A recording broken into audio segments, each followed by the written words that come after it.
welcome to another episode of the RAW Barbell Club podcast.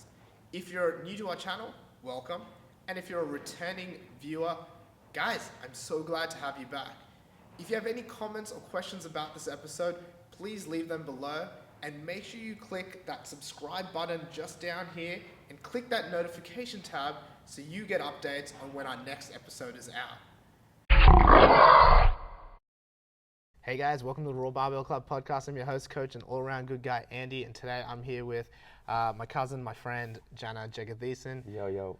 He started this new, well, not new, he started this a while ago, but it's only recently caught my attention because he's been hitting me up to record some videos and do some cool stuff. Can you tell me about what you're doing with this Mercenary Entertainment? Yeah, man. So pretty much... tell me how it started first, and then tell me how it's evolved. Man, it was an idea when... I'm 32 now, so when I was 19, I had an idea of providing a platform where... Ideally, I wanted to connect the culture of Australia, and the culture is, whether it's food, music, whatever it is, but, the basically culture. Provide there you go, man. It's a sign. There you go. But yeah, to just provide, I guess, a brand and an entertainment brand where you get to, I guess, feed all these different aspects of our culture. So the idea was very new at the time, but as time went on, I did a bit of music, and I learnt certain aspects of the game that I needed to, and at the same time, I didn't know I was consuming all this energy, like this aspect of the cult, providing, what I'm basically doing now. I didn't know that the whole time. I was just interested in that because I was just watching, say, hip hop was a big, documentaries or interviews like what we're doing right now. Every morning for about 10 years, I did that. That was my coffee, and I did that. I kept up with what was going on. I saw what they did with the culture in America. So, for example, if you look at the NBA, and you watch an NBA game, you see that the urban influences in there, and even the aspect of when NBA players walk in, there's a segment where you see what they're wearing. So I want to bring that kind of, I feel like for a long time, even then, we were, I guess, a bit behind. But I felt like our culture was stale. Like we had culture here, but I felt like it wasn't at the forefront. So one of the things I wanted to do was cover up and coming athletes is what I'm kind of doing now. So I'm working with athletes, doing promo videos for them and etc. So it's still at the very early stages, but the whole idea and thought was kind of, cultivated a very long time ago. But I felt like now the platform's there, and the network's there to start kind of bringing it to life. So I worked on a documentary at a place I train, Next Level. It's called The Women of Next. It'll be coming soon, so check it out. So it's not out yet. It's not out yet, so we just finished filming it 2 weeks ago. That was what kind of was going to be the instigator for me to kind of dive into what I'm doing now. So I actually left full-time work. It's been about 3 months now, so but this was my baby. This was something that I saw, and I was like, man, I would love to tell this story. So from everything, all the equipment, all the resources, everything that I've dived in, I've basically kind of built up to film this. And then along the way, I've just kind of started my own podcast, obviously, Into the Deep. And then I'm working with fighters and athletes and brands, and I want to, help connect brands with athletes and basically build what I call now, I've come up with a word, it's the first time I'm saying it out loud, but an ecosystem. Basically where all aspects of the culture connect.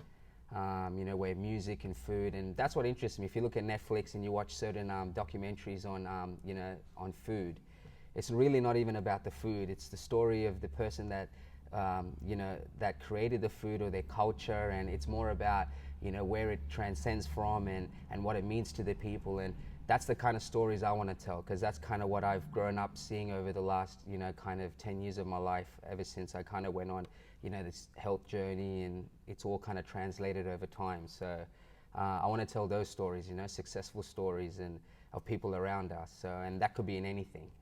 And that, I'll slowly build towards that. That's cool. So, yeah. Going back to basketball, Yeah. Basketball has a pretty solid culture. Yeah. You can see the way people dress that are into basketball, the way people follow teams, the whole idea of wearing, snapbacks of your favorite teams and all of that. Or even fashion, Yeah, I'm connecting with fashion brands. The whole idea is what are you going to lose out of supporting each? Like, so the whole idea is I want everyone to generate wealth off each other. Like, what I tell people that I work with is there's a big piece of cake, and if you just look at taking a slice, you can actually create something beautiful. So, you know, there's clothing, fashion brands that I'm trying to hit up and I'm speaking to, and it's a matter of getting athletes to, you know, for them to connect. And, you know, what harm do you have? That's almost like for him to say, wear it to fights, or even give it a shout out as their profile's getting bigger, and you keep doing your hustling. Eventually these things are going to monetize, because it's going to come off value, you know, and it's a matter of connecting it. And that's what I want to help do, is manage to connect all these aspects of our culture. But like, going back to what you said about NBA, that was one, like, that was always what stood out for me. Like, you know, the idea of like hip hop is, you know, you can see that aspect of the urban culture, or, you know, like for example, there's an artist called Action Bronson, and he was a chef. Yeah. And before he was a rapper. And he's got some cool YouTube videos. YouTube videos, right? And one of the things that he did, what I always thought of doing, even before he did it, was he had his favorite chefs, and he knew all these high-level chefs in New York and etc. And basically, one day he went to visit him, and he created a soundtrack, so like 5 of his favorite tracks or whatever it was. Yeah. And basically gave it to the chef, his favorite chef, and said, "I want you to listen to this and basically create meals based on what you get inspired by these 5 tracks," you know. But like you said, cool YouTube videos. That's kind of what I want to do, you know. I want to create that kind of content and that kind of, you know, that platform where you get to do these things and you get to show the culture as well. There's so many aspects of the culture. Like for example, when you told me to come on and you'll introduce me to, you know, your fan base, it's a big culture, but it's there and exists. But I kind of I want people to see it, you know. I want someone who doesn't know much about what's going on here to be able to see it and be like, oh, they may not be interested in it, but to give them that option. Yeah. You know, for example, you look at even how fights are promoted, even, you know, I know so many people that are boxing fans, or they want to go see fights, you know, and they just don't know where. And unless you know somebody, like you knew me, like, you know what I mean? You know somebody that's fighting, or... Well, I think you're going out of your way. That fight that you did that I came and watched was the first fight I ever that you went to, live. yeah, and that would have been some years ago, yeah.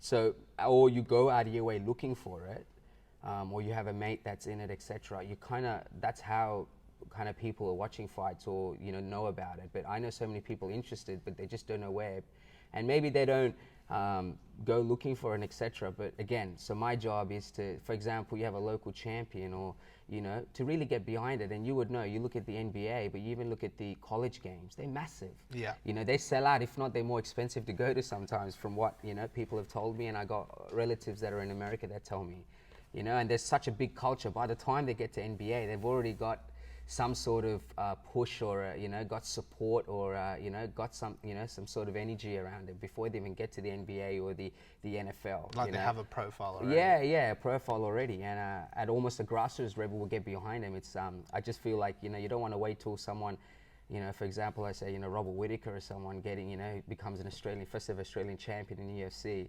and it's kind of like, yeah, you know what I mean. But there's so many people that I feel like are successful around us, and I feel like if you have that, they have the other aspect, the branding aspect of it, and that, you know, people be able to see what they're doing. That helps with that whole push of getting better, and, you know, kind of increasing your platform. And you know, for example, working with Charles, I told him, like, it's just got to be repetitive. You got to, you know, fighting. Wait, who's Charles? So Charles is he's an Australian K1 champ. He's still amateur. Wait, what's K1? K1 is kickboxing. I'm very ignorant to all No, that that's stuff. all right. So K1's a type of rule, so it's Okay. like kickboxing. So it's kickboxing rules, and there's certain rule sets. So I went last week to Tukli.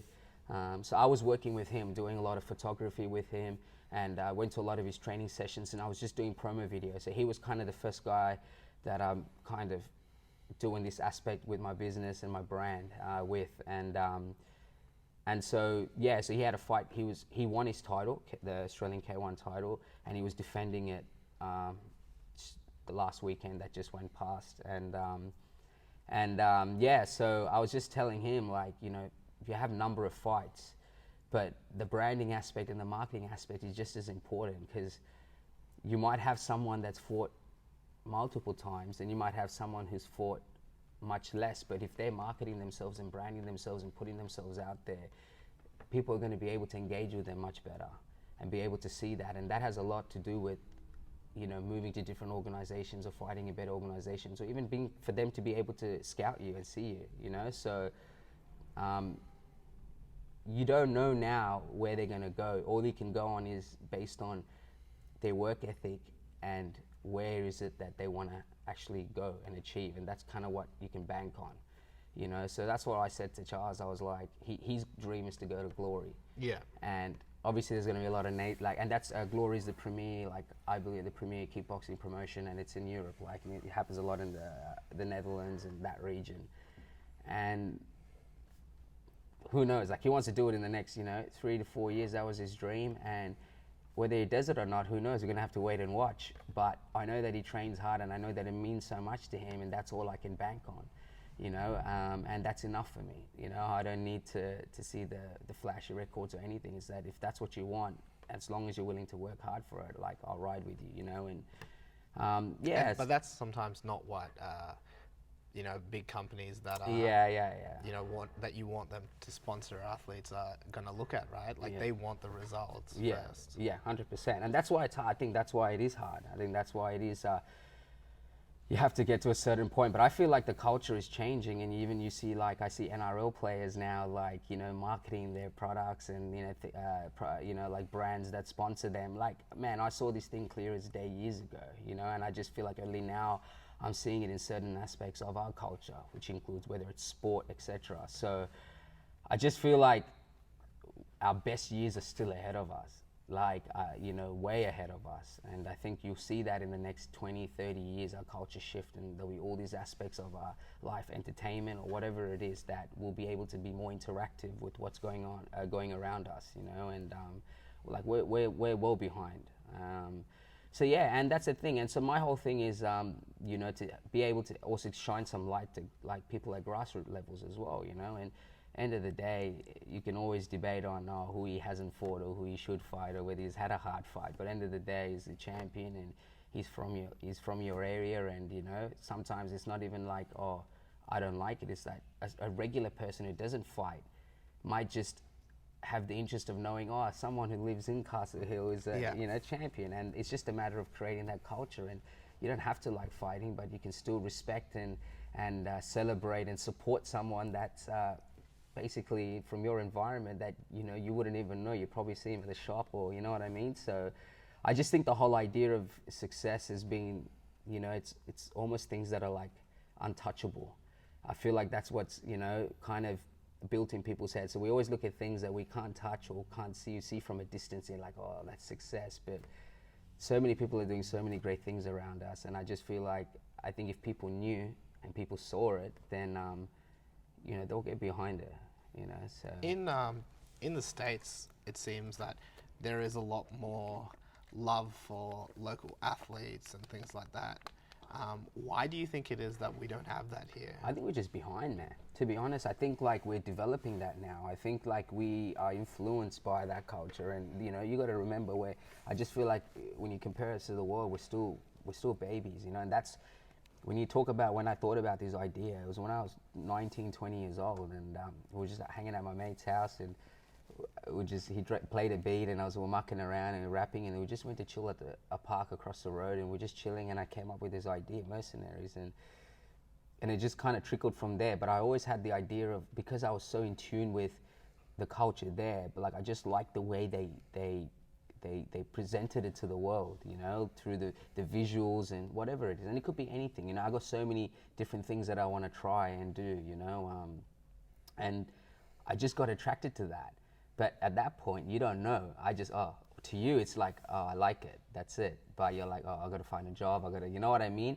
So the whole, it's been about 13, 14 years since then, I've just been accruing in my head, just learning from watching and reading over the time. And I was like, wow, I would love to do something like that here, you know? And it doesn't start and end with me, but I just feel like there's room for everybody, but it's just a matter of it, just getting it out there and people being aware, you know, and it'll just build, you know. And I think right now I'm starting to see that in different aspects of our culture, even in NRL a lot.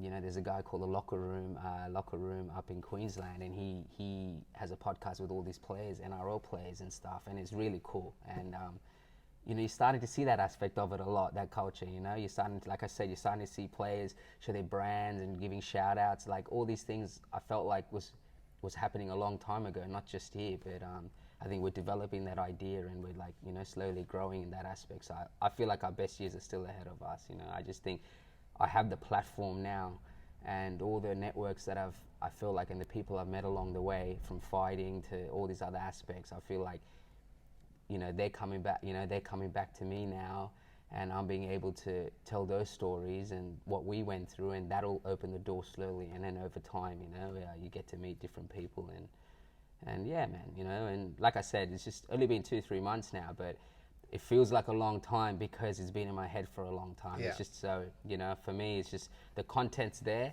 There's so many things I want to show, you know, there's so many things coming up. I'm going to an Impala 6'4" car meet, is one of the largest in Sydney. Shout out to DJ D, sorry. She's been in the DJ scene for a long time. She's actually the one that gave me the interview when I was rapping. You would have seen snippets back in the day that I was in a radio interview. And, Yep. and so, you know, she's given me a chance to come in under Mercenary Entertainment, do visuals at this Impala 6'4" meet in Central Coast, and it's been happening for years and no one knows, you know, and that's the thing. And so when she told me, to me, I was like, whoa, I can't wait to show the world what I experienced, but I want to do it in such a way that you get captivated by it. It doesn't mean that you're gonna go down, but out of every 10 people, one person might be like, oh, that's a cool day to just on a Sunday hour to drive down the Central Coast to check out, you know what I mean? But it's a big part of our culture because it's been happening for years, and it does have a big meet, and I've seen the previous videos, and you know, so you know, and she's dropping a mixtape soon, so I'm gonna go, you know, I want to go live record it, and so it's, all these things happen, you know, they've been happening, but I want to be the person to kind of bring it to life, you know. And I'm not, this is my lifetime's work, you know. This is not something that's going to be there for a couple of years. I want, you know, if I look back, this is my gift to the world kind of thing. So it's going to take time, but luckily we all have networks, you know. Look, just me and you know, we're cousins, but we wouldn't have known 15 years ago we'd been in an industry where we'll be sitting right here talking to each other. And you know, shout out to other cousin Harry, you know, with Full Guard and with a body wash, and you know what I mean. And that's just us, and we're family. So you just, and then through our networks, you just meet different people, and you know, it's everywhere. It's just my whole goal is to kind of, like I said, I want to bring it in. You know, I want to pull it in all different aspects of our culture and be able to show it. So, and you just don't know what's going to come out of it, and who watches you, and who sees, and what you can do to make it better and grow it, and you know what I mean. Do something different. So yeah, we'll see. Well, I've always said, and just to bring this back to something that our audience listens to about, is like with weightlifting, a lot of people talk about why weightlifting is small in Australia, why it's large in the US, and why it's growing. And a big part of that is that we don't tell good stories about our coaches, about our athletes, about the people involved within the sport. And the more you can tell people stories, people fall in love with the characters. It's just like a TV show. You know, if you fall in love with the characters, if you become invested in not only their progress, but their ups, their downs, their challenges, and all of that, that's when, you know, the sport grows, because people are invested in the individual personable part of the sport, not the sport itself. It's funny you said that, because and I'm glad you said that, because that basically in a whole is what I'm trying to do. Is I told somebody, like, everyone as human beings, no matter who you are, we're all suckers for a good story. We love a good story, you know. And I always use the example of movies, you know, like you get movies where things are blowing up, and you know that you got the hero jump, and then you got a movie where there's no explosions, and you're just like, whoa, this is a crazy movie. And that comes down to the script. That comes down to how they tell that story. You know, and I always say sometimes you don't need, I mean, yeah, you can love action movies. What I mean is you don't always need things to blow up and, you know, cool stunts to enjoy a movie. But it's how you tell the movie, you know, and how you tell the story. And with Mercenary Entertainment, that's the whole idea, is to, it's not to just sit there and do a nice little video of somebody. It's to tell, you know, it's to tell the story. It's to tell what they're going through, to show that aspect, because you'll appreciate it differently. And that's what inspired me, because with the Women of Next documentary, that's how it all came about. Is when I started training, I couldn't believe what I was seeing. I was like, I've never seen women train at that high level, and and I just had never experienced that. And I thought it would be so nice to tell that story, because it inspired me. And that's kind of sums up what it is with what I want. Like, even with the documentaries or anything that I do, like with my podcast or with promo videos and visuals and anything else that I get into that is kind of in the entertainment platform, it's to go deeper than just the surface, and it's to kind of tell the story, and I want people to appreciate the fact that you're walking right past people that are successful people, just as much as successful as people that celebrities, or the people that we kind of grow up thinking is successes, and I just think that it's not even a matter of people don't want to. I think it's a matter of people need to be aware, and that just comes with you were saying, just putting the stories out, and and I just think that's what it is. That's what inspires me. It's just I want to tell these stories, because I think there's a sad, it's like anything, it's like a person likes orange peels, a person likes apple, and that's the thing. For a long time, the battle was that I felt like that. I felt like I could, and I felt like there's a direction and I could see it. I know how to get there. I know what this can be, and but it's hard when either you're the only one that sees it and no one else does, and it's like, that's kind of what I felt like was a battle and prolonged me. But it was all around me, and eventually I was just like, I'd be a fool not to be able to tell these stories when I can, and yeah, man, like you said, like it's being able to tell those stories, and that's what people connect to, because I want people to realize that all these people that you're seeing, there's nothing superhuman about them. I always believe, obviously certain circumstances are different, but I feel like the foundation and where we start at is very similar.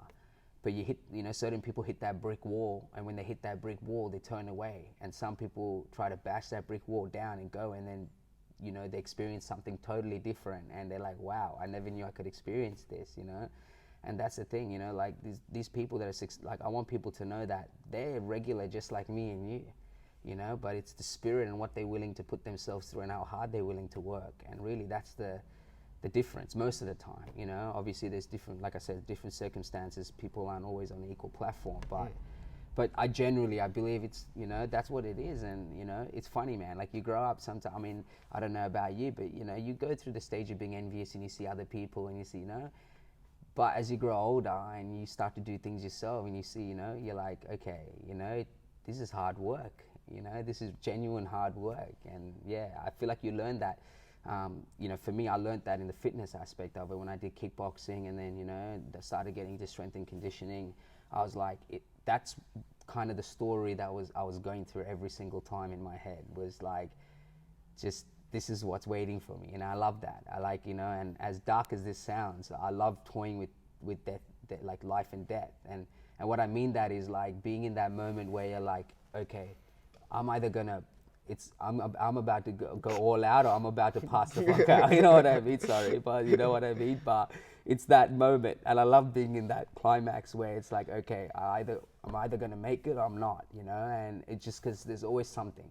And it's not even what's going on in that moment, it's just what's going on in my life. And it was the first thing that allowed me, that aspect of it, to find a healthy way to put my energy out. And I love that aspect, and I love that game of, okay, I'm gonna either black out. And I've had some moments, man, where I've had saliva, like, I don't hold back, like I'm just like about to shut down, doing burpees or something. And I remember once my coach, he couldn't stare at me because he would have to keep laughing because my face was just like, my eyes were like in different direction. My mouth was like, and he's like yelling at me, like, keep going. And he couldn't hold his laughs. He had to get behind me and start yelling because he's like, bro, I would have kept laughing at you. But I love it, man. And to your audience, shout out to you, man, my cousin, because I got into weightlifting. I mean, not even weightlifting, just even training.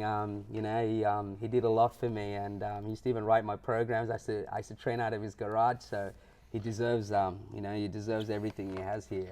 And it's funny because I always think back to just coming and the early days and training with him and him teaching me how to deadlift and etc. And now he's got his own gym. So yeah, it's hard work, man. It's hard work. That was a long time Yeah, ago. yeah. I actually forgot about that. Yeah. I used to train out of his garage. He used to give me programs, and I know for a fact that now I look back, I didn't follow that program to a T because I'm doing similar things. I'm thinking, damn, I didn't take this serious. Either that or I didn't even know what I was reading. But I always gave it a go. And we used to do the circuit trainings as well outside the front in the middle of the night. It was good times.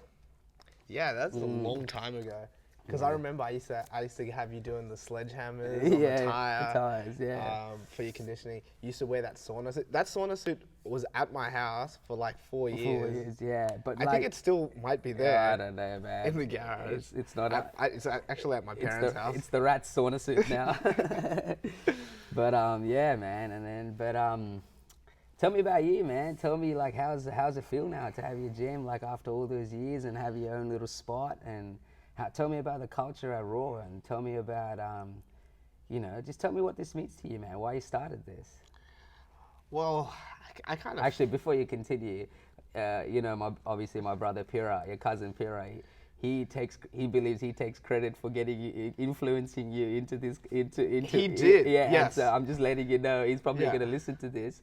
So I'm letting you know that he's like, he takes real pride in saying it's because of me that Andy's down this journey. Yeah, so actually, before you continue, but yeah. That is very true. Yeah. So like, I mean, growing up, I was a runt, right? Remember how skinny and little I was? Like, I was always the little one. I remember, like, I was never into like wrestling and stuff, but you guys were really into wrestling. Yeah. So when I used to come over to your house, you guys would, play fight and all of that. And it was always like, it was fun, but I always got my ass whooped. Yeah. And then, bro, people have different opinions now, don't worry. So like, I was always that kid, but I was obsessed with Power Rangers and superheroes. And like, I still am, I've got my Green Lantern mug, I've got my Infinity Gauntlet sitting up there. And so that, I've always been obsessed with like superhuman feats. And growing up, I played rugby and things, and I remember, you and Pira used to come and pick me up sometimes. Yeah.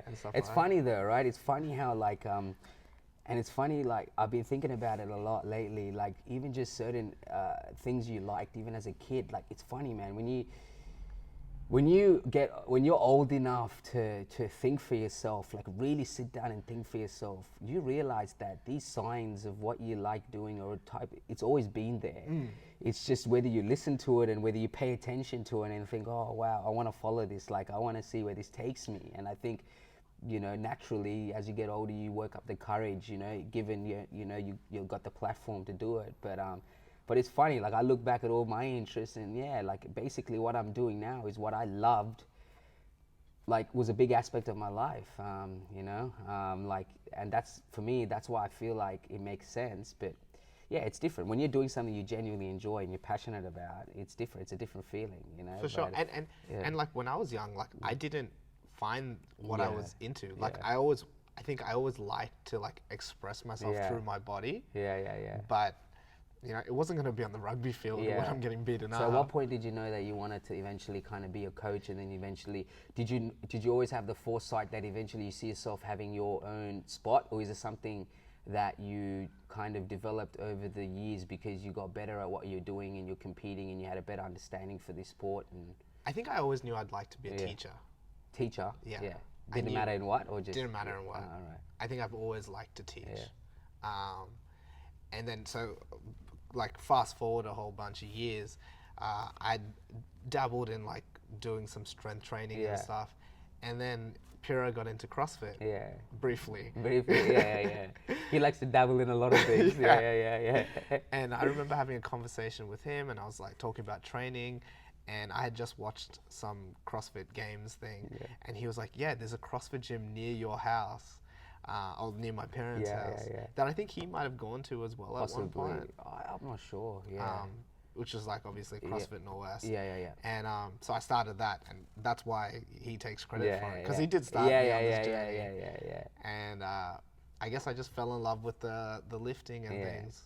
And then eventually the head coach of that gym opened a second gym, and they asked me, because I'd been doing a lot of their weightlifting Yeah. stuff for a while. If I wanted to open my own like weightlifting club within their gym, and we'd work out a deal for rent and things like Yeah, that. yeah, yeah. And Because I that's came how- there. That was the one up in Douro, right? No, that Not was Douro. McGrath Hill, just down the road. Oh yeah, true, Yeah. true. Yeah, yeah. So okay, yeah, okay. you actually trained with us for Yeah, I know. I came up. Yeah.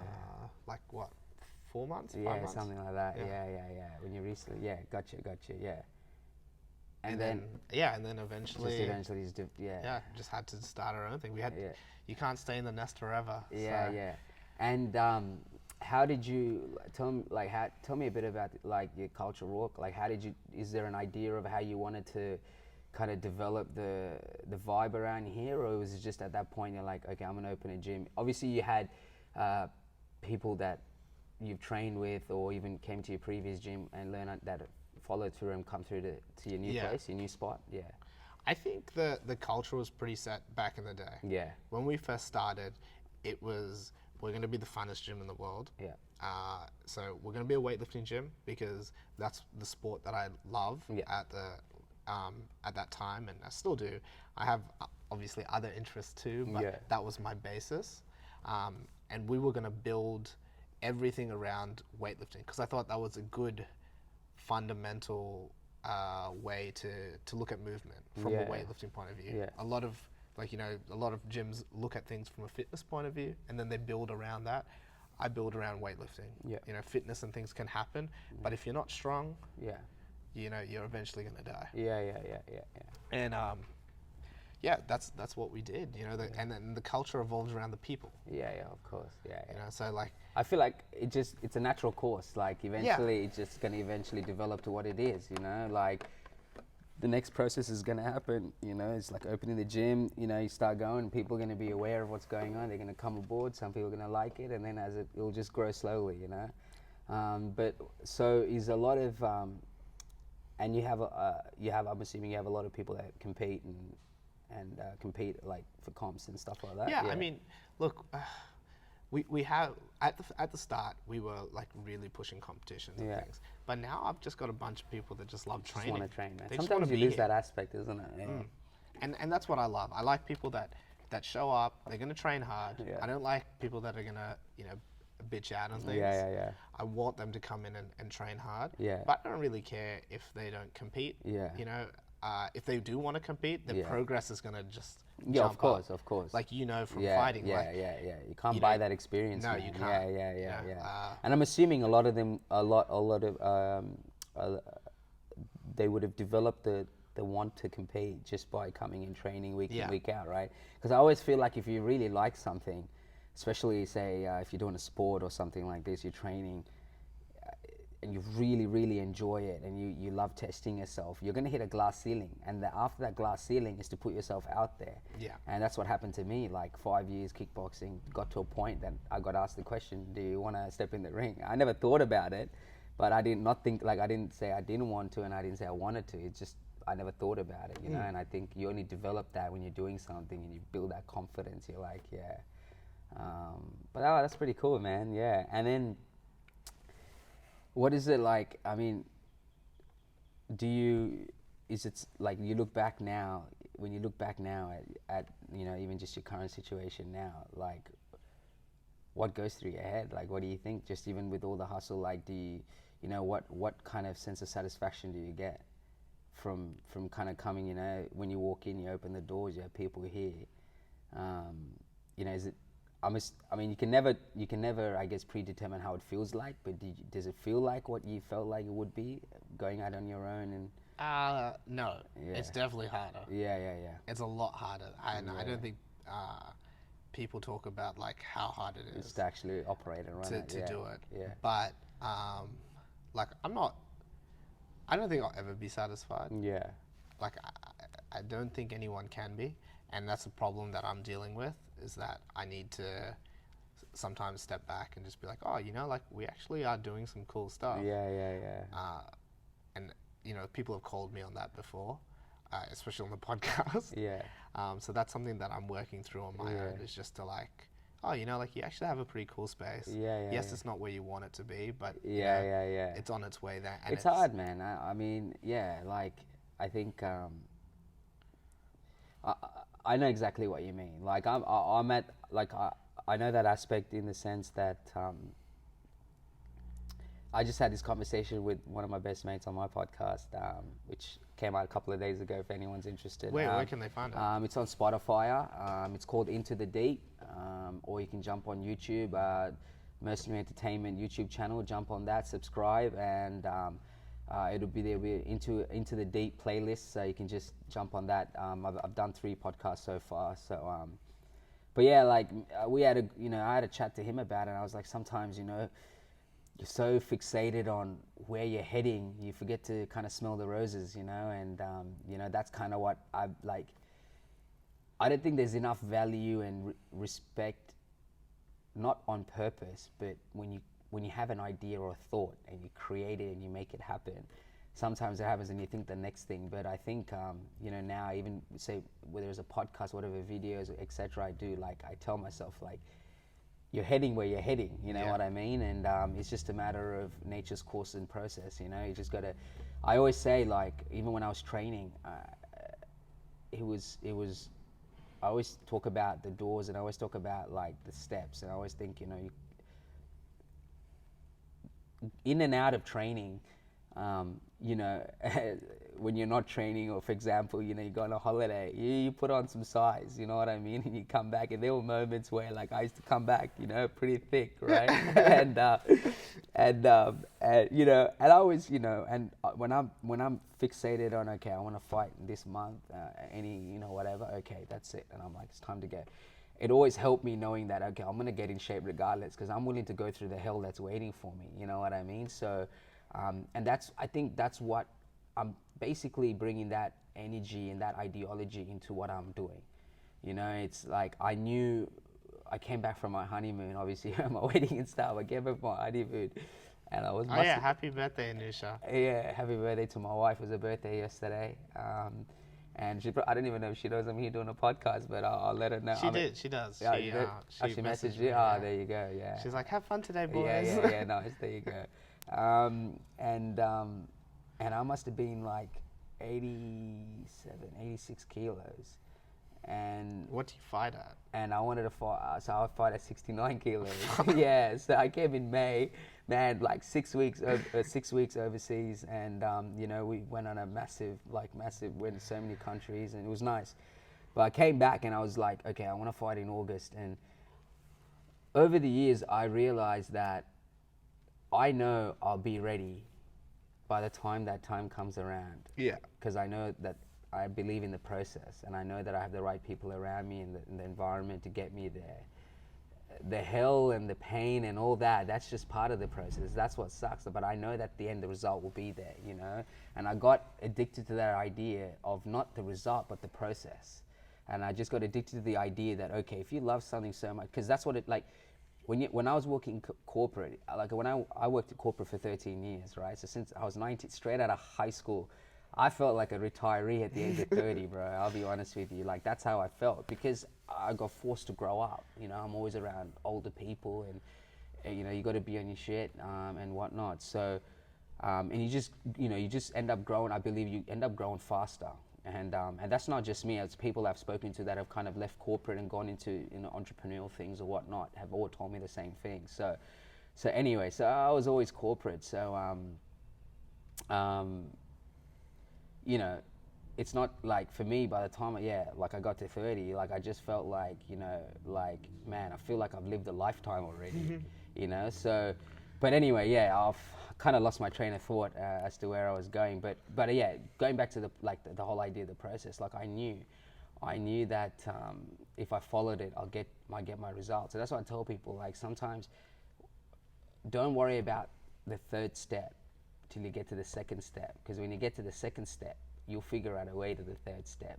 But when you're in your first step and you're thinking about your third step, you're gonna psych yourself out before you even get. You know what I mean? Yeah. It's like, for example, okay, I want to do my own podcast. Now, if I sit there and think about how professional I can make my podcast, you're not gonna hear anything from me for a long time. You know what I mean? You got to work within your resources. With my podcast. Yeah, you got to work within your resources, because. And I wouldn't have known that, or I wouldn't like, and God knows where I'm heading, but I know that end of the day, it's just a matter of getting it done. You just have to start. To your capability. Interest will build, and people that are into podcasts know it's not really about the visual as aspects, the conversation, but I like the visual aspect, if you're asking me. I like both, but yeah, it's just the process. And my last boxing fight, I know I've mentioned a few times on mine because people ask me, but it was, I went into a completely new sport.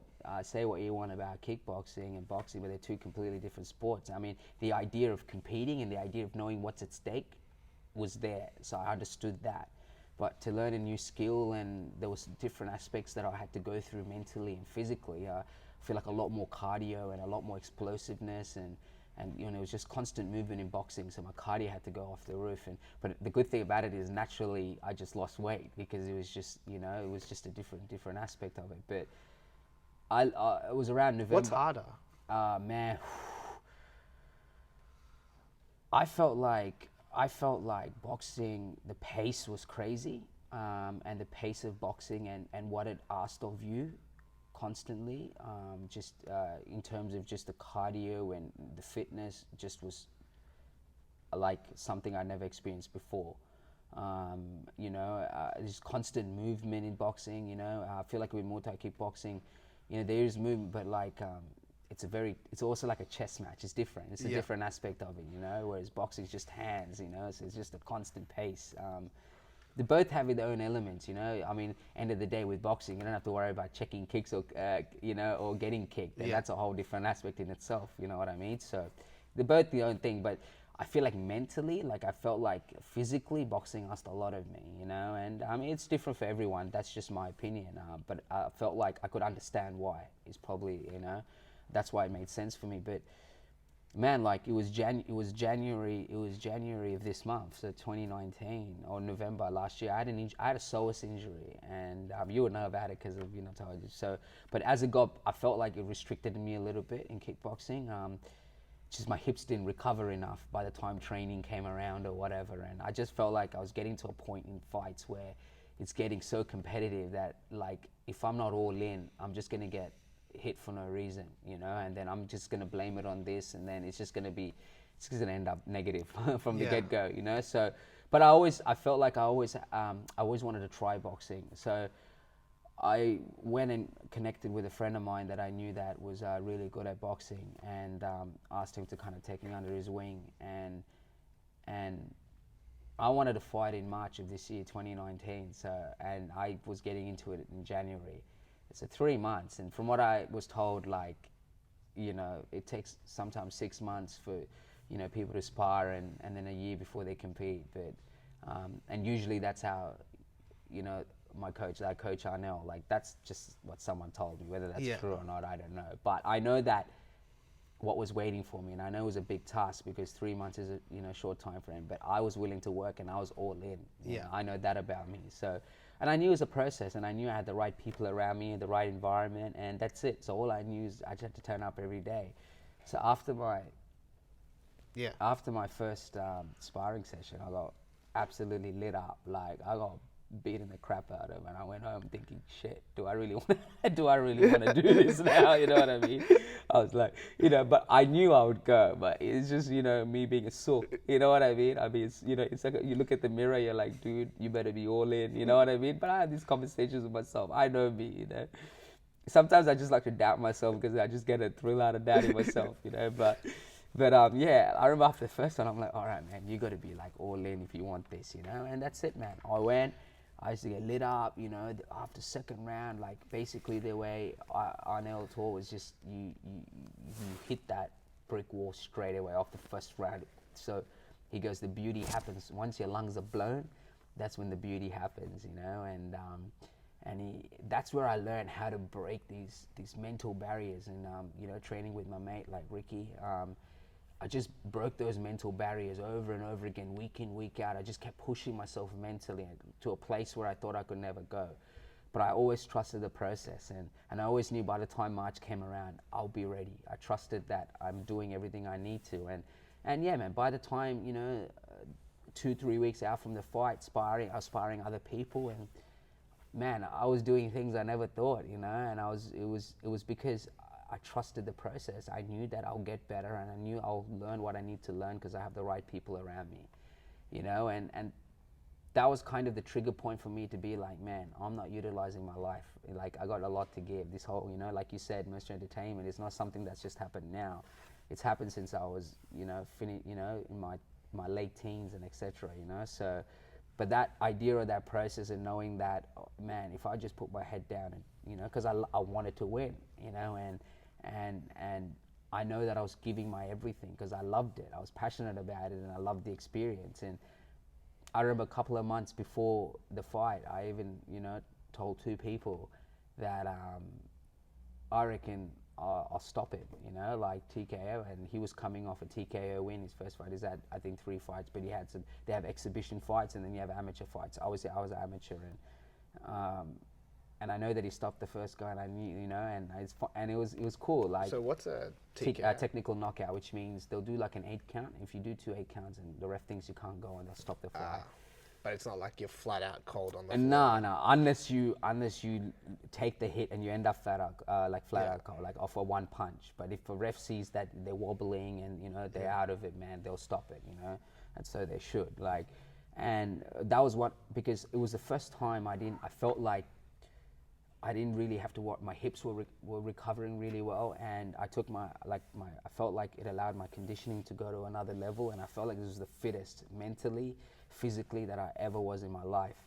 And I really felt, and one of the things that boxing allowed me to do is I wanted to show my conditioning, like my pace, you know, rounds after rounds after rounds. And I went through hell, and that's the way I look at it, is like, if I'm going through hell, I want people to know I went through hell. You know what I mean? I don't want to sit there and titty-tattle. What for? Like, in the end, this wasn't a career. This was something I discovered along the way that's built the foundation for everything else that I'm doing. You know, that's why I hold it close to my heart. But yeah, man, and I just, you know, in my head thinking, I'm going to do this. And yeah, man, like, you know, if you watch the video, like, I lose my shit after, because I was like, I believe this is going to happen. And that's what gave me the courage to do what I'm doing now. I mean, not even the courage. Like, I always felt like I had the courage, but I felt like, dude, if you love this, which I do, you know, my brand, Mercenary Entertainment, and what I want to build it to, you'll put in that same energy that you're putting into boxing or anything, you know. It's just a matter of, you got to be ready to go through the bad days, because the bad days are going to be a lot more than the good days, you know. But if you know where you're heading, then that's all you can do, you know. So yeah, man, I mean, you can, you know, if things don't work out, you can blame boxing for it, but, you know, but yeah. No, that's cool. But I'm just checking the time and stuff. But yeah, man, so, you know, we'll see. But yeah, it's funny, man. I feel like, everything, I don't believe life is one. I feel like everything connects us, you know. Everything connects what we do in life. Like, I love the aspect of having multiple aspects, you know, just the training, that aspect. I feel like that's connected to how I live my life and how I think. I really like letting my worries and my you know, things that I think about, you know, to day, I like to let it flow, you know. I don't hide it, and I just feel so much more better after. But the lesson you learn each time, like I do yoga and meditation twice a week. The lesson you learn is that, like you said, like, dude, I am doing I'm doing all right. Like, you know, like, I should appreciate what I'm doing, because I am doing something. But, you know, I think that competitive spirit, you always set your bar so high, and sometimes you forget to sit there and be like, appreciate what you're actually doing. And I think you know, that was the biggest thing. I mean, for example, like, you know, working corporate, that's all I've known, that routine and, you know, that thing, that's all. I mean, I've always trained, and that was a big aspect of it, but to go from that to just being like, you know, especially at this stage of my life, to hunch on something that may or may not, it's a big thing. Normally it happens the other way around, you know. I mean, it happens, but, you know, not to a point where you're like, okay, I can easily establish my life, but it got to a point, like, and I'll tell you this story because you're obviously my cousin, but, and to the audience, obviously, 'cause, you know, you have to listen. But I actually, like, I was going for a run one day, and I came back and I just, like, literally randomly broke. I just broke. I was like, you know, and this is the thing, like, when I exercise and train, it's not just Like an easy run or I like? don't easy run. I mean, if you want to go into details, it was like a jog. But like, I mean, And what do you mean by broke? like in the sense, I just got to a point. I was like, man, like, I can't do this anymore. Like, I need to do what I see and is what I believe is capable of being done.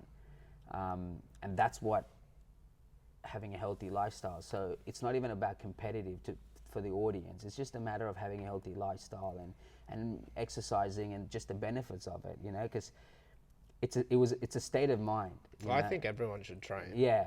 I mean, in some capacity. in some capacity, yeah, of course, yeah. And I always believe it's a state of mind. Like we were talking about, me and my one of my friend, my friend on my podcast, we're talking about like just the he called it the compound effect. And it's, if you're feeling negative, you do something negative, it's going to be negative energy, you're going to start thinking negatively and you're going to look at the negative aspect of it. But you always find when you train or you exercise or whatever it is at a certain level, you feel good. That's not coincidence, you know, feeling, you know, and how you feel after and the confidence you get from it. It shouldn't be a temporary thing. That should be a permanent feeling, you know, but sometimes you need like mental clutter is so big, and people don't realize that sometimes your mind is just so full of so many things going on that you're basically tiring yourself from that aspect. You're mentally tired. Yeah. You know, and I think this having a healthy foundation, it helps you hold everything else together. You know, and I think that's why it's important. I think if I didn't have that aspect, I don't think I'd be able to see things clear as day like I do. You know what I mean? And it's not a matter of you can't. I think sometimes there's so much going on. You need certain outlets, you know. And it's funny, like, you know, with yoga or meditation, just the silence. I know people try to not think of anything. I just let everything flow because I know I can't fight it. But I make sure that when I breathe and, you know, it's when I come out of it, I feel like when you come out of a crazy session of training, I feel the same. The energy is the same. I feel like I have the confidence to do what I'm doing, and what I am feeling, it makes sense, and it, you know, there's reason to feel that way, you know. But when you tired or you've had a long day at work and whatever, you start to, you know, just that tiredness and that you start to think, oh, and then you just kind of start to think falsely and negatively, and that just kind of trickle down to everything, you know. It's like even when I was working full time and I was training, it's like you had a long day at work, and then while you should be on the up, I'm on the down going into training, you know, and then you got to kind of pick yourself up, you know what I mean, and get you, so, but then afterwards I come home and I'm, you know, I can't do backflips, but you know what I mean, that's what I feel like doing, you know what I mean, so, and I was like, and it's funny, I made my own mindset, and look, regardless of whatever, you got to do what you want to do, you know, it's not about saying, oh, you know, being corporate's bad or whatever. That's not what I'm saying. I'm talking about my particular story and how I felt, and that's what it is. It's just eventually I was like, my mate goes to me like, you're actually not utilizing the time at work. You know what I mean? And it's funny as it sounds when you sit back, it makes sense, because even though, like, I could work, you know, if someone tells me what I'm working away. Yeah. But my mind is on all these things that I'm inspired by and I want to do. So, you know, it's just a fear of, you know, man, like you have your own gym, you know, being an entrepreneur and going on your own passion, and it's a fearful thing, you know. So you can see why people don't want to go down that route, and it is easier to just know that, okay, get a routine, you know, salary, whatever it is. It's not easy. And it's scary when you have a family, or, and that's it, you know, man. when you have bills to pay and stuff, like, yeah. You know, there've been times where I'm like, oh, I don't know if I'm going to be able to pay rent this month. Yeah. I don't know if I'm going to be able to, you know, eat all the food I need to eat to keep up my training and stuff. Yeah. So, you know, like the fear is real. Yeah, exactly. And that's what I'm saying. Like, and I think that's why you need to have a solid foundation for you, because it's that healthy lifestyle. It's that, I mean, for me, the training and then the yoga and that allows me to deal with those situations. You know what I mean? In a healthy way, and see the bigger picture. You know, but I think it's also, end of the day, everyone grows up differently, but majority of us in the world grow up and, you know, we're all fixated on the idea, you know, money and that aspect of it, that we forget to sometimes just live, you know, because, and that's the thing, end of the day, I told people, like, man, I mean, for me, I can always go back if I wanted to, you know. But I don't plan. I don't plan that to. bridge. I don't. Yeah, yeah. I didn't break. Yeah, exactly. You don't want to break that bridge. Yeah, exactly. But it's not even that. I may not go back to that. This may not happen, but I might find something completely different. Yeah. You know what I mean? But And this might be the path to something different. that's what I right? mean. It's just I just think that people need to, and I'm not saying all people. I think it's just the idea. I don't even want to say people. I just think the idea is that sometimes you need to just kind of venture, and you don't know. And it's that answer of definite. It's that answer of knowing where you're going to end up, but you don't know where you're going to end up. You know. But I think, yeah, it's funny, man. Like, even now when I do certain things, it's like I always say, I feel like I'm taking 10 steps forward instead of 1 step forward. You know what I mean? Because I just feel like the accomplishment, and I don't think people realize what it feels like to your body when you feel a sense of accomplishment. You know what I mean? And how much you realize, man, I don't mind feeling like this every day over worrying about, you know what I mean, what I got to pay for or whatever. Like, just that feeling, you know what I mean? So, yeah, man, like I just think it's, you know, it's different for everybody, you know, but I think for me the difference is there's a direction, you know, and I just think that we need it, and, you know, I'm courageous enough to put myself out there to try to do it, you know. Dude, it's a big deal to leave yeah. your job that you've had for a while and try to venture out and do your own thing. Yeah. And you know, like, it's you're branching into something that is not an easy thing to do as well. Yeah, exactly. Like, you basically swimming with the sharks, you know what I mean? That's how I feel. But it's funny, like, that's the mentality that's the energy that I get from this, that I get going into a fight. You know, just the impossible, but it's the I see where it can go, you know, but that's what I get from it, and it's that constant, that toggle and that fight, that, you know, like that life or death, that, you know, this is either gonna work or it's not gonna work. But I know one thing about me is I'm willing to put in the work, and that's all I can bank on, is me putting in the work. Everything else is just gonna be everything else, you know. It's gonna have to work itself out. But I can never sit here and see what my end goal is, and the chances are, if I sit here and see my end goal, it's going to be nowhere near where it can probably go. You know what I mean? Because you're not going to give yourself the credit of how big it can be, you know. So reach for something greater. Yeah, than and like, end of the day, like, if it was about monetary, you know, money and etc., then, man, I'd be a happy man. You know, I'd be a happy man. But it's not. It's, and I believe that we can all help build off each other, this culture, you know, and help each other grow. And it's there's something there for everybody, you know. But that's a whole different story. Then you're dealing with ego, and you know what I mean. But it's not everybody, you know. It's not everybody. And in a lot of places, you know, I've been to your gym, I've been to other gyms, I've met other people, man. They're generally, the energy is there, you know. It's just I think, you know, we've been so disbanded, and I feel like, and that's how I saw it.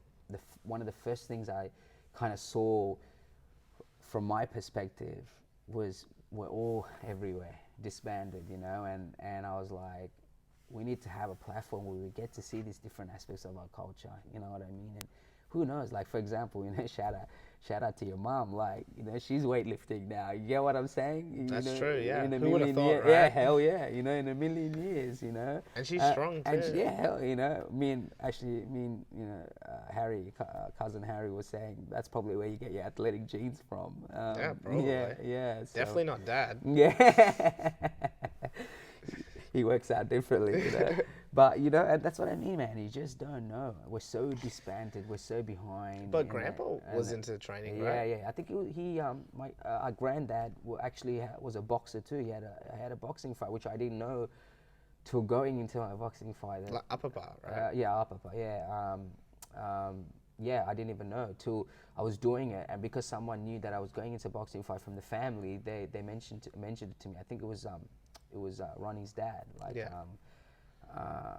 that mentioned it to me. And it's funny, like, that's the thing, if you want to look at it from a deep level, like, that's what I mean. Some things, I always say, one thing not regret, but one thing I wish I got to experience was to meet our grandfather, and from both sides, even my mum's, you know, mum's dad, because I feel like there's when I hear these stories, I feel like it just makes so much more sense if you have a chat to them about yourself and how you feel, and you know what I mean, what your outlook on life is. And but even that, the blood runs through. It's real. And you look at a lot of us, even in the family, are into sports, just in general. Some are more serious than others, but you know, Who are the not serious? yeah. Hold on, I got a list here. Yeah. But there's even a photo of Upper like posing like a bodybuilder. Bodybuilder, in a little folded up sarong and stuff. Yeah. I don't know where it is though. Dad used to have it. Yeah. I've seen it around. But yeah. Dad reckons someone stole it. Oh really? Yeah. He reckons it's Ronnie's dad. There's always something going on. Eh? It's like that's funny.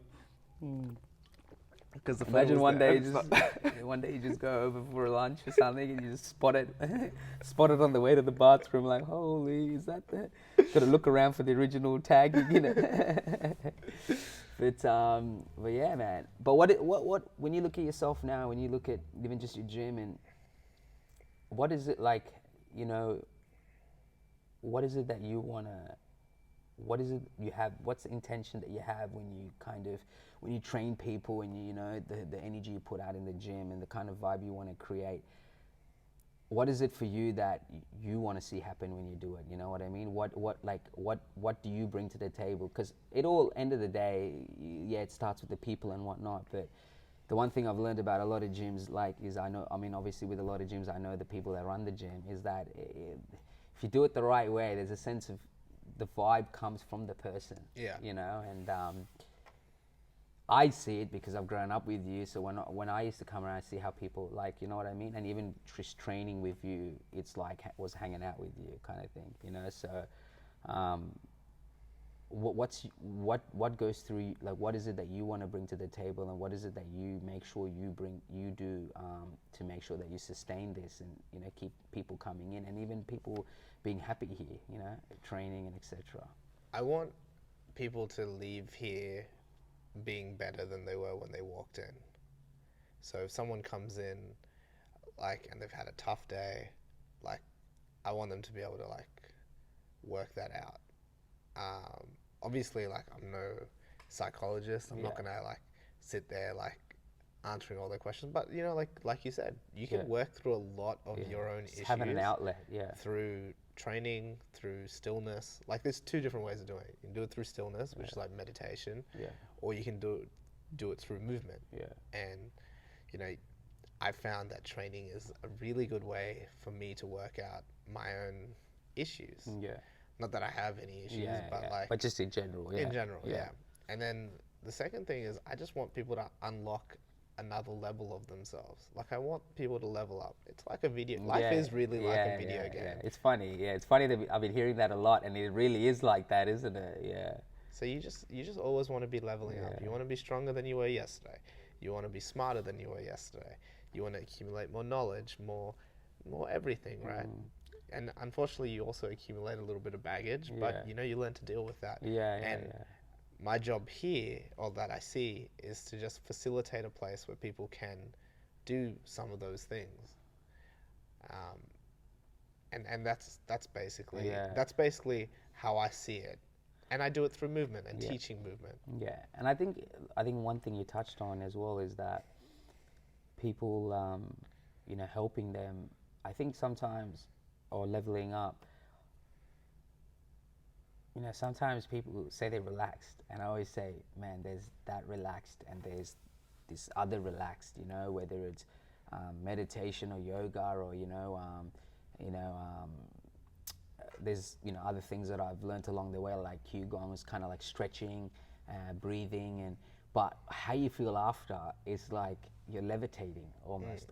That's the word I use. I say I'm levitating.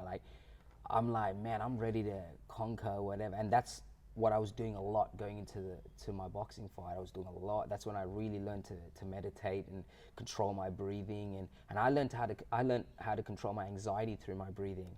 And it's something that I used at the workplace and stuff. When things get a bit hectic, I walk away and I kind of, you know, and then I come back. So,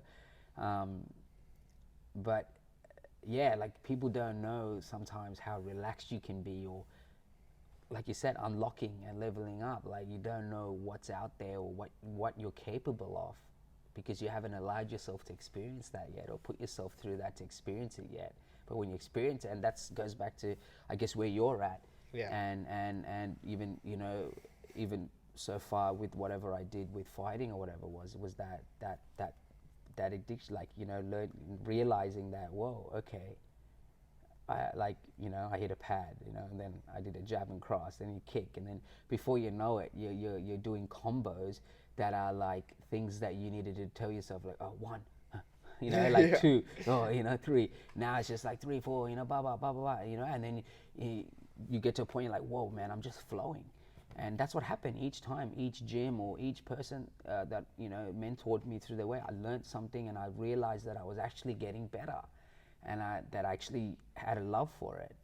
And that feeling, like I said, that's the feeling. You're like, then you realize, man, if I just put myself in a situation, if I think there's so much more waiting for me on the other side, and then you get there and it's not enough, and then you want more and more, and before you know it, it's been 10 years and you've been training, you know what I mean?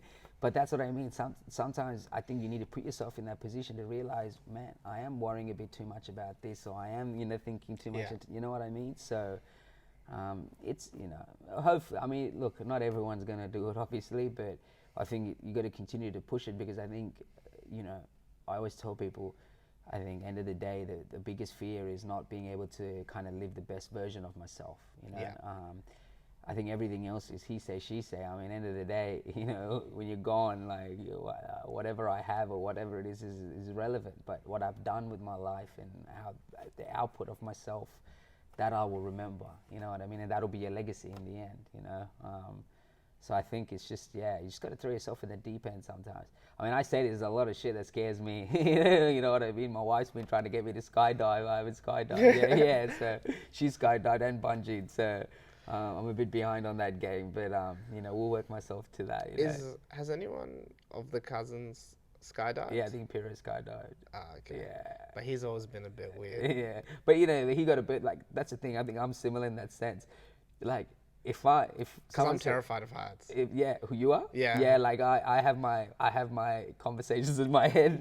I try to be confident, but sometimes, yeah. But I've abseiled and stuff. Like, I mean, I know abseil's not jumping or whatever, and I think it was like maybe 25 meters or something. But still, for me to even slant, you know what I mean?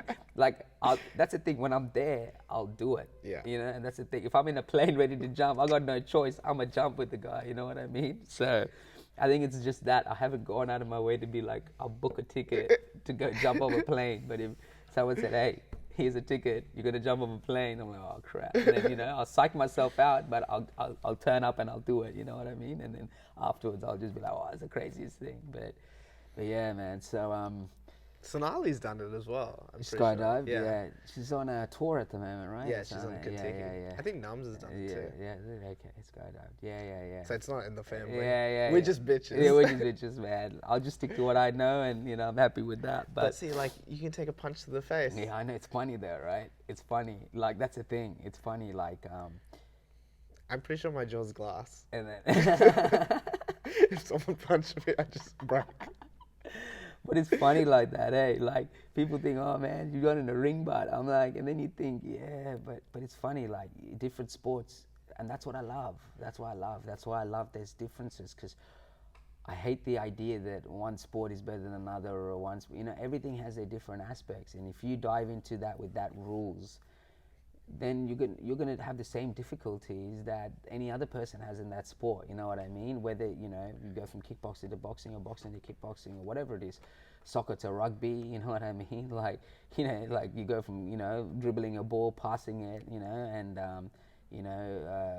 fake ankle trips and having cries on the floor, right? And this is little shout out to soccer, but and then you go to, you know, rugby league. Throwing some shade on soccer.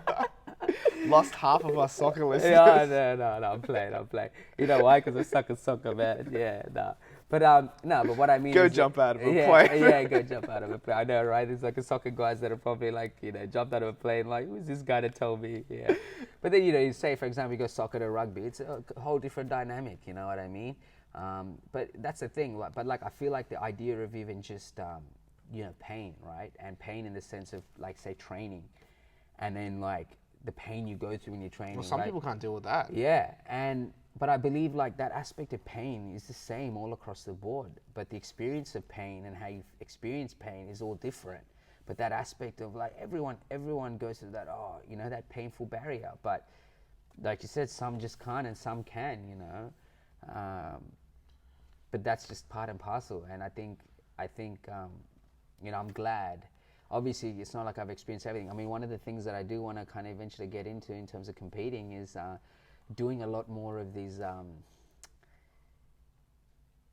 I mean, I wouldn't say Spartan, but that aspect, because I wanted to do something where I have to worry about someone punching me or kicking me, you know what I mean? I'm eventually going to have a family, but I'll always be a competitor, and I always want to push my mind, and I'm addicted with that aspect of, because, like you said, man. Have you done the Spartan race before? No, I have. Like, I've just promised a lot of people that I will, and I just like I fought last time, like 4 months ago, so, I promised him that I will, and I want to test myself.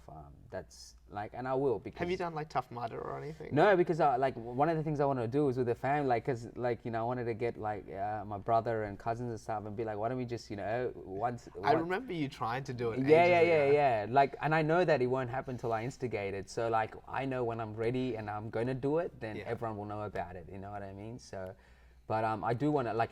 There are certain ones that I know none of them will do, and I don't want to, because I don't want to be held back. You know what I mean? So like, I want to really test myself, and that's something I kind of see myself doing in the long run, you know. And it doesn't have to be always, but it's just something that I will allow myself to train towards, and a goal and the satisfaction that that'll kind of be the same as getting these little results I did through fighting or whatever it is, So, but yeah, man. So. But what's next for you, man? Like, are you competing yourself? What's going on? Yeah, so I just finished state champs. My next competition is 8th of September. Yeah. It's a Where's strongman that competition. At? Here, Sydney? Just in Penrith. All right. So not too far away. Yeah. I'm getting into a new sport, which is strongman. Strongman. Oh, yeah. I know a few people in it. Yeah. Who do you know? I got an old schoolmate of mine. Do you know Capital Heavy in Canberra? I think it is called Capital Heavy or Strongman something. I don't know. But it's my old schoolmate, and I linked up with What's him. his name? I didn't get to catch up with him, but his name is Paul, and he got into. Introduce me. Yeah. He does strongman in. He does strongman. Because Canberra has a cool strongman. Do scene, they? I'm pretty Yeah. sure. So he does strongman, and that's kind of the first time. Yeah, that's him in the yellow shorts. Oh yeah. Yeah. Oh, he's a big dude. He is a big dude, man. Yeah. Can I scroll through? Yeah. But that's the first time I mean, that's not the first time I heard about it. I've always heard about it, but like that's the first time I've actually know someone doing it. So, Oh yeah. So yeah. it's pretty good. Yeah. So 300 kilo yoke. That's so- massive. So tell me about strongman. What's that gonna entail? Well, I've got some goals to compete in strongman just for fun. Because like I've competed in weightlifting for a while, and I'm not like obviously the best in weightlifting, but I really want to. Oh yeah, he competed at Static Monsters. What's that? Is that like a like a event? Yeah, it's just a big competition. Like maybe shout him out. What's his name? Paul. Paul, yeah. Paul What's his Latu. last- Paul Latu? Latu. Yeah. Yeah, he's strong. Oh no, felt his knee crack and pop. That's not good. Yeah. But yeah, no, he looks like a strong Yeah. guy. So what's some of your goals with strongman? Like, Yeah, I want to compete in a compete new in it, sport and just try to make it to like a decent level in it. Yeah. I'm obviously a small guy, so I'll be in a lighter weight class. I won't be in the super But this weight class. September 8th is not strongman. That's a strongman Oh, that is a comp, strongman yeah. comp. Where's So, that? Oh, in Penrith. Penrith. Okay, So I've gotcha. got that. That's like a newbie Yeah. strongman comp. That's just at Adonis Athletics. Yeah. And then I've got weightlifting nationals in October. Yeah. And then December is like a pretty big strongman comp that I need to try and do well at. Yeah. to try Is that in Sydney too? Yeah. Yeah, and if I do well at that, I can potentially qualify for like the Arnold, Yeah. which would be really cool because then Yeah. I would have been able to participate in 3 strength sports at like a national level. Yeah. That's pretty cool, man. And what keeps you driving, man? Like, I mean, obviously your goals, but like, there's got to be days where it's like, given how obviously busy you are, you gotta run a place as well. You know, what gets you up, what keeps you driving? Just the goal of wanting to do it. Yeah, and, I mean, like, I'm here anyway. yeah, yeah, true that. Yeah. I might as well train. You're probably here for so long that the weight plates start talking to you. You know what I mean? Like, lift me. Well, that's it. Yeah. And the other thing is, like, the people here, like, have diverse interests. Yeah, gotcha. And I need to be interested in the stuff that they're interested in too. Okay, yeah. So, like, So is that how you develop? Is that how you developed with Strongman? Is it interest so for like it? people here are into Strongman, Strongman. gotcha. I've always liked the movements. Yeah. But the sport of Strongman never really interested me. Yeah, gotcha. But now it really does interest me because it's hard. Yeah. And there's a grit factor to it. Yeah. There's a bit of fitness, which I probably need to do more of. Yeah. But it's not like trashy fitness. It's like, you know, if you do this, you're, you know, like you feel like a badass. There's nothing that makes you feel more like a badass than lifting a heavy weight. Yeah. If you find like a really heavy rock on the ground and you guys lift that up, you're a badass. Yeah. You know, if you're the only one among your friends that can lift it, that's pretty cool. Yeah. I mean, for the last, probably 8-9 weeks, I was on a strength program. So, and you'll probably be happy, but because I wanted to, because I'm focusing all my energy on this, I wasn't sure when my next fight would be, and you know, and I'm you know, I get a bit, probably don't have the right word for it, but you know, the itch to want to do something. And it doesn't have to be straight away, but and so there was talks about me maybe playing footy or something like that. So I just wanted to do. I've never, like you said, I never understood the dynamics of weights, the benefits, and just even spent enough time in it because I was always turning up to a fight. So the conditioning had to be tip-top, you know what I mean? And I never followed through a strength program, like, you know, like I'll go 2-3 weeks or whatever, and I'm like, yeah, I love the conditioning. I'm getting a conditioning because you know because for me it's just the mental. Like I got to be But this time, you know, I had the time and put the energy into it, and that you know, at 88%, I was deadlifting 140 kilos. Nice. Yeah, and I squatted 100 kilos at 84% or something like that. Okay. Yeah. Good job, man. Yeah. So and it was the first time, man, that I had ever lifted like that and followed through more than anything. And I was this is the first time I've lifted, like this is probably the strongest I've ever been in my life. But it's not because I never wanted to. It's I've dedicated the time to it, and over those courses, obviously, you know, shout out to Waffa. Like, he told me the importance of having a strong foundation. And Waffa is Waffa's next. Yeah, he's obviously the owner of Next Level Fitness, but he's my strength and conditioning coach that's as just well. in Rouse Hill. Yeah, Rouse Hill, but he's opened up a really a state-of-the-art facility in Douro, and it's got one of the largest recovery centers in there too. That's going to be up and running soon. But yeah, so he kind of taught me, you know, because I got, you know, it's the first time I wanted to learn a lot more of it, just the movements and the, you know, and etc. So he really got me to understand the idea of a strong foundation. So after 6 weeks, he asked me, like, how you feeling? I said, bro, I'm non-stop hungry. I just can't stop eating, right? Not that I'm eating crap, but I'm just hungry all the time. And it was just different, like walking around, just feeling strong, you know. And it's funny, man, like today I had conditioning this morning, and part of it was, you know, squatting and doing it at 55%. And it was, I remember having 15 kilos either side. And I remember 15 kilos used to test me, you know what I mean? So it feels good, like, and it just proved to me, like, my theory about everything we've been talking about is it's just a process. If you trust the process and you give it your all, the results will come, you know? And that was the first time I got to experience something at that level in terms of strength and even just deadlifting and just, you know, like just experiencing what it's like to be strong, you know? So I have a new appreciation for it, man, you know? It's not that I never did, it's just I never ventured down that path. You know? And you never prioritized that. I never prioritized it, that's exactly it, man. I didn't give enough priority to it, so yeah, man, and it's good. I feel different, and you know, and I understand even now the aspect of why you got to have a strong foundation to, even when you do your cardio, agility, and etc. You know, just having strong muscles and a strong foundation. So it's funny when we're doing agility stuff, I just throw my body at everything because I'm like, you know what, I went through all that hell to build up strong muscles to not just be like, you know, whatever. But But yeah, man, I have a, you know, me and our cousin Ronnie have been talking about just coming down here and training on weekend, you know, Yeah, because you we always, should. we Well, always talk. he used to train here. For a Yeah, little bit yeah, as well. yeah, yeah. It's And just, then it's does just he more. It's just because I'm at a stage where like I just want to do everything, you know. Does he train still at And he's Simon's? no, he hasn't trained. He hasn't trained recently, Okay. or in any time, in the present. But Okay. I know he's talked about getting back into jiu-jitsu and stuff.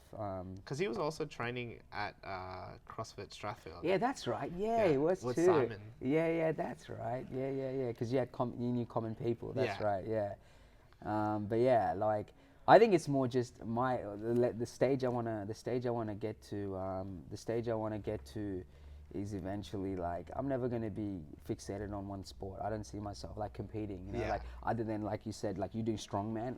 Now a lot of my energy is going into this grit. I want to Yeah. do things that are gonna ask me more of myself. Yeah. You know what I mean? So like a new avenue. Yeah, new avenue, exactly. And something that's going to be around, you know, for a while that I feel like I can do and work towards, you know. So doing a lot of those, you know, ultra kind of like, you know, not that high level, but, you know, work Fun myself. stuff, Yeah, fun yeah. stuff, you know, where I test myself running through valleys and whatever, you know, like really testing myself, but getting that experience. And yeah, that's kind of where, you know, that's where I'm kind of going with it and stuff too. But eventually my whole like thing is I want to be able to go to gyms that, you know, and one day be like, oh, I want to go lift some weights, you know what Yeah. I mean, and be able to go and and that's kind of where I told him like, man, we should just go down one day and, you know, just go lift weights, different experience, different, something you know, different. something different. Yeah. So, you know, it'll happen over time. Where Yeah. can people find the documentary when you put it up? Oh man, so subscribe to my YouTube channel, Mercenary Entertainment. I already have content out on my Instagram, Mercenary Entertainment. You'll start to get an idea of what I'm trying to do. But obviously, you know, we're building slowly. But yeah, so hit me up on. You can hit me up on Instagram, Mercenary Entertainment. I got One word? Sorry. Or one word? No underscores? Yeah, no underscores, nothing. Yeah, I was lucky. Yeah. Yeah, I'm on Twitter as well, and I'm pretty sure it's just all lowercase, Mercenary Entertainment. Yeah. And obviously, you know, one of my business aspect of it is doing visuals and being able to do promo vids, and whether it's for gyms and etc. So the whole idea is, like I said, to create a network of this culture, and I want to build it. So details for like business inquiries are there, my email and etc. is there, so people can find that on my Instagram info and etc. So yeah. And sort of what services are you offering? Just promo videos? Promo videos, yeah, there's different aspects. I mean, eventually, obviously, that's just one part. Yeah. But in terms of, if we're talking about gyms and we're talking about this, you know, this like in terms of just training, that's the aspect. So just creating visuals. But I want to do more than visuals, and that's what I want people to understand. With, you know, you spend a couple of $100, you know, on a basic video. With that couple of $100, I want to try to get more out of it. You know, it's not so much just sitting there and taking a video, but it being more interactive. And also, I want to cover the people behind it. So I want to give more. You know, I want people to see the story behind what you're seeing instead of just a promo video. You know, so it could be through doing little one-on-one conversations. You know, so you know, I can work it out. You know.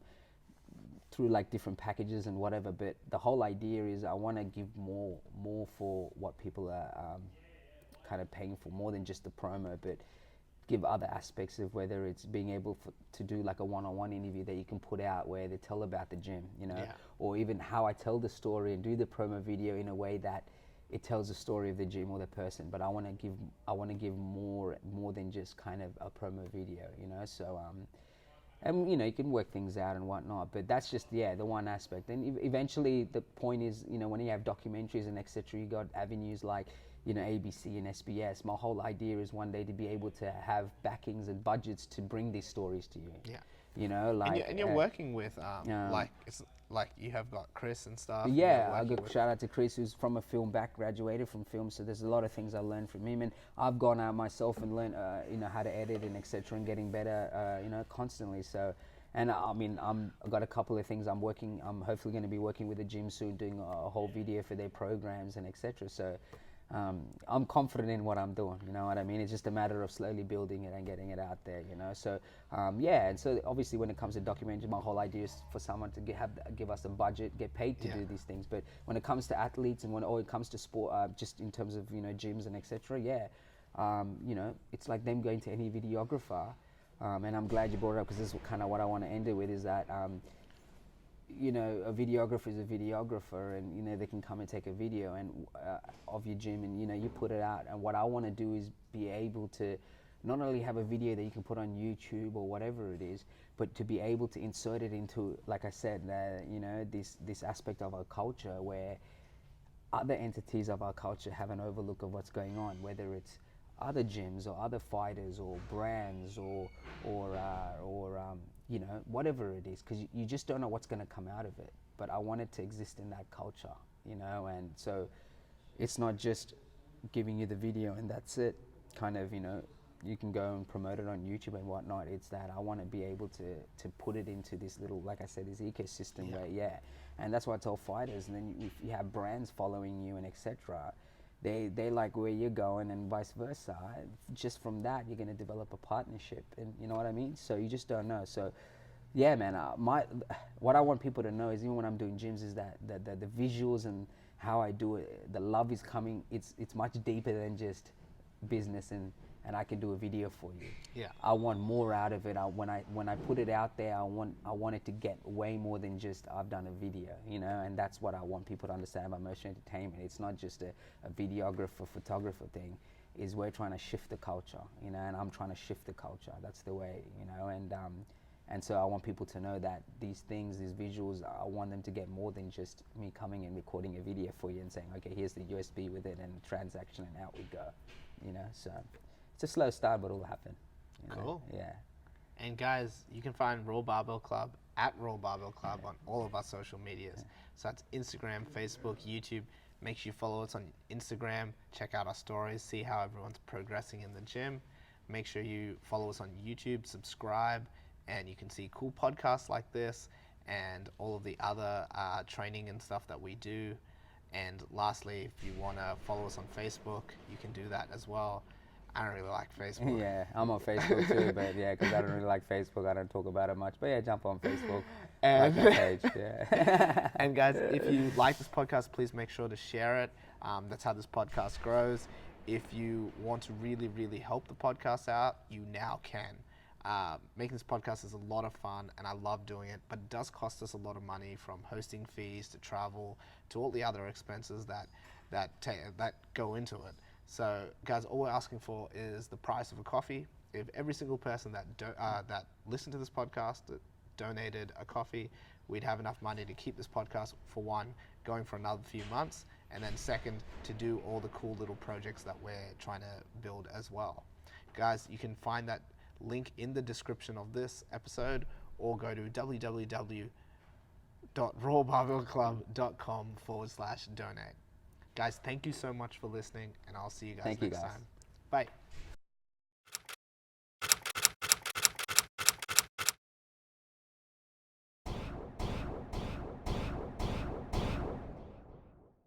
If you like that episode, I really think you might like this one. And if you want to search for more episodes, guys, click this little circle thing right here. If you want to stay notified, make sure to click that subscribe button below and click that notification tab.